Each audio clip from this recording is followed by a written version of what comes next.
अस्सलाम वालेकुम। तो ये हमारा रीडिंग सीरीज़ का सेकंड लेक्चर है जिसके अंदर हम मीडियम लेवल की रीडिंग जो है वो सिखाएँगे। और पिछला वाला पैराग्राफ जो हमने किया था वो बहुत ज़्यादा आसान था और वो बच्चों के लिए या उन लोगों के लिए जिनके लिए इंग्लिश रिलेटिवली बहुत ही नई ज़बान है या जिनको एंग्ज़ायटी होती है कि हम सेंटेंस फॉर्मेशन किस तरह से करेंगे, एस्से किस तरह से लिखेंगे, उनके लिए था।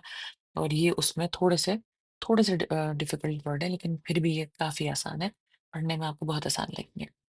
Sarah recently started learning how to manage her time better. अब ये सेंटेंस फॉर्मेशन जो है वो थोड़ी सी और कॉम्प्लेक्स है।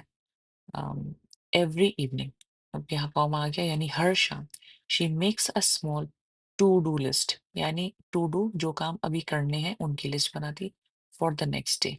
अब सारा क्योंकि रिसेंटली ये सीख रही है, she has started learning how to manage her time better, वो अपने टाइम को मैनेज करना यानी अपने टाइम को सही से तरतीब देना सीख रही है। एवरी इवनिंग, हर शाम, शी मेक्स, अब वही वाली बात जो हमने पिछले उसमें सीखी थी कि क्योंकि सारा एक लड़की है इसलिए उसके अंदर हमने इस्तेमाल किया she makes a small to do list for next day.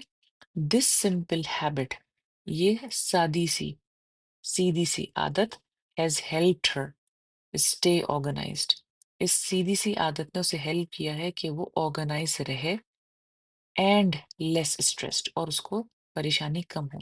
Instead of rushing, यानी जल्दी जल्दी चीजों के पीछे भागने के बजाय, to finish her homework at last minute, she now plans ahead. अब क्या होता है कि आखिरी वक्त के ऊपर भागने के बजाय वो प्लान कर सकती है हर चीजों को वक्त से पहले। एज अ रिजल्ट, इसके नतीजे में, she has more free time, उसके पास ज्यादा फारिग टाइम होता है, to read books and spend time with a family, books रीड करने का यकीनन उसकी हॉबी होगी, और and spend time with her family, और अपनी फैमिली के साथ वक्त गुजारने का।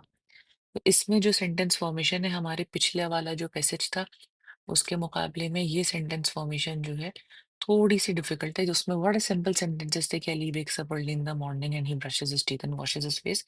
इसमें जरा सी आपने देखा होगा कि every evening she makes a small to do list for the next day, इसमें थोड़ा सी चीज जो है वो कॉम्प्लेक्स है।